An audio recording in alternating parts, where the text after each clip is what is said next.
Pero po ng lisensya mo na rin. Ayun, hindi ko po dala nandun po sa sa bahay namin. Oh, so paano mo dinala yung motor mo dito? Ito po, may susi po ako. Hindi ko lang, naiwan ko lang po ito sa bahay. Pakiulit sagot mo. Diyan po sa Hindi, bahay pakiulit yung sagot mo kanina. Naiwan lang po sa bahay. Hindi, yung isang sagot mo. Alin po? Paano mo nadala? May susi ka. Oo. Boss, ang tinatanong natin lisensya. So nagmaneho ka ng walang lisensya, tama ba? Oo. Oo. Oo. O sige po, pakipatay po, pakibaba. Vic, halika, patikitan nga to. Tigil mo na dyan, okay na yan. Kahit anong lipat mo. Harap-harapan eh. Ano pong gagawin? Titikitan ko. Bakit wala ka bang violation? Ayo. Masyado na tayong walang respeto ngayon eh. Sa bahay.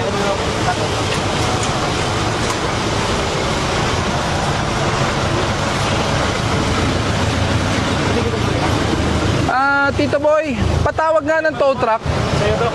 Sa'yo. Ako yung owner ba yung upo yan? So ikaw ang magpapatiket para sa kanya? Ayun ako yung dala, sir eh. Ha? Dala. O in short, i-impound ko nga eh. Kasi walang lisensya eh. Paano niya dinala? Piloso po eh. Pinaalis ko lang. Piloso po, boss. Tinanong ko nga, wala siyang lisensya. So ang tanong ko, paano mo dinala? Wala kang dalang lisensya. Susi daw. Ako po nagutos na mas ilipat ko sana. Oo. Kasi nga dumaan po kayo. Piloso po kasi ang sagot. Patayin ka na ho, sir. Kasi natatara kasi ko dahil may record nga ho. Ano yan, boss? Ano po ba sinabi kanina, sir? Diba? Masyado tayong piloso po. Tapos ano pinapakita mo? Wala naman po. Asiga ka? Siga ka dito? Dayo lang po yan, sir. Bayaw ko po yan, sir. Dayo. Kaya pala, mga dayo, madalas siga eh. Kaya siya na po. Taga saan ka? Sa Nabaliches. Novaliches. Pakuha ka nga ng tow truck. Sir, huwag na kayong ano, sir. Masyadong ano. Masyadong ano? Masyadong mabilis kong proseso. Ay, mabilis talaga proseso. Minaneo mo ang motor na wala kang lisensya, wala kang helmet. Kaya lang po. Eh, ang problema, recorded, sinabi niya eh. Wala naman po. Recorded po sa akin na siya daw nagdala. Ang sagot niya sa akin, dala ko susi. May susi ako. Susi lang po yung dalaw. Papakita ko po yung video, ha? Siya po ang owner po niya yung motor. Ang kaso nga po, yung bag niya po yung sa loob. Oo. Pati consideration na lang po kasi nga po, iwan nga po. Alam mo ba, nakita mo ba anong ginawa niya? Hindi ko nakita ko, pero hindi ko alam kung ano sinabi niya. Hindi, pero nakita mo yung ginawa niya. Opo, duwang puri. Galing doon, Apo. lumipat. Apo. Pinagbigyan ko na kasi pumarada, hindi ko na pinansin. Nakatayo. Nandito ako nakatayo. Akala ko lang alip po doon, kaya pinalipat ko po. Pinalipat ko po doon. Dumaan sa harap ko, walang helmet, umaandar ang motor. Anong tawag doon? Ano tawag po doon? Driving without ano po, helmet. Oh, tapos ano pa? Without license. Ano pa? Walang respeto. Andyan na ang enforcer, andyan ang officer. Harap-harapan. Nasanay kayo. Nasanay kayo na hindi kayo sinisita. Tikita mo to. Patikita na lang po sir. Hindi, sa plaka. Hindi sa'yo. Dahil hindi naman ko nagmaneho eh. May picture ako, may video. Huwag ka mag-alala. Hintayin mo na lang din video mo. Piloso po. Iba na talaga mga tao ngayon.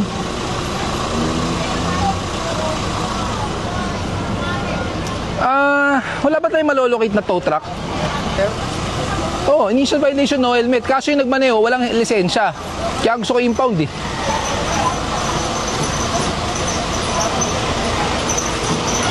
ORCR, andyan? Bakit? Kanino ba talaga? Sino ba talaga gumagamit? Sir, bayaw ko po yan. Sa owner, tapos sino gumagamit? Bayaw ko lang po yung tira ko. So sino gumagamit yan? Siya po. Wait lang. Hindi pwede. Para nating bend the rules.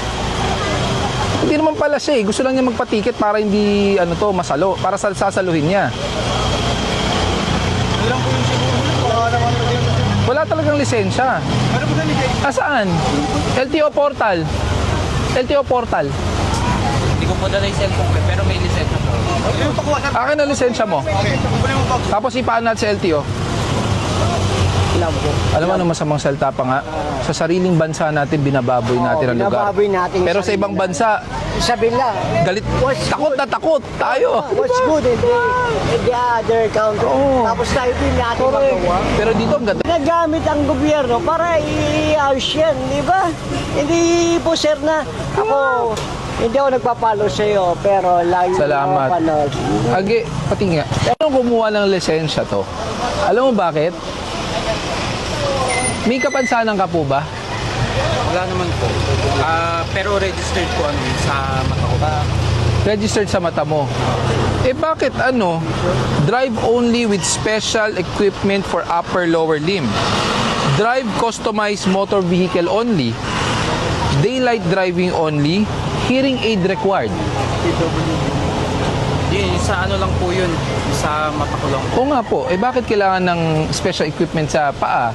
At ba't kailangan ng hearing aid? Saan ka kumuha ng lisensya? Sa LTO. Saan? Sa LTO? San Juan po. San Juan. Ano naging proseso mo? Ayun po, naglakad sa mismong LTO. Paano ka naglakad? Hindi ko na po maalala pero dun po. Noong 2024 lang naman.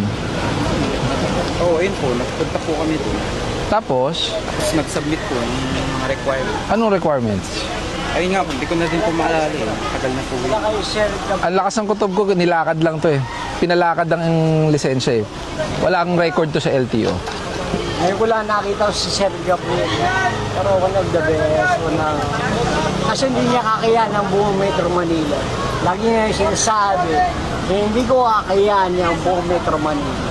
Tulungan lang ng buong LGU. Diba, Sir? Opo. Sinabi niyo po yan.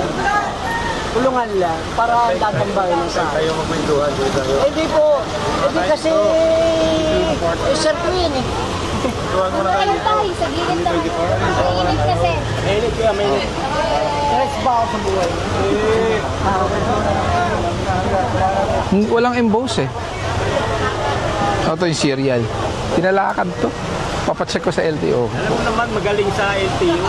Maraming pwedeng orig na Emboss nga yung serial number. Pero pustahan tayo, pinalakad lang yan.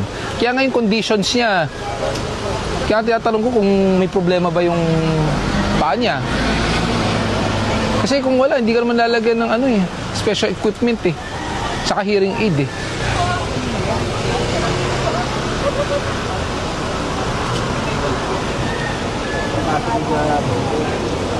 Hindi po yun. Walang problema ipasok sa loob. Nandito ako, tinawid, walang helmet. Pinagbigyan ko, hindi ko pinansin, nilipat dyan. Nandito ako nakatayo, ang ginawa, dumaan sa harap ko nang walang helmet pa. Nananadya. At nung kinausap ko na, medyo wala na pong respeto. Tinanong ko kasi, wala kang lisensyang dala, paano mo minanin yung motor? Dala ko susi.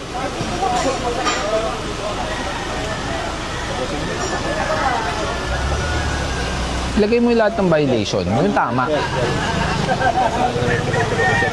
Regluhin mo rin? Sir, bakit naman yun? Anong gagawin natin? Kaano-ano niyo po yan? Army po kayo? Saan po kayo? Sa kampo. Yan ang problema eh. Bakit nyo i-aregluhin at bakit nyo papag-usapan? Something na dapat alam nyo mali, di ba? Huwag nyo hahayaan ng ganun yan. Ayun na po.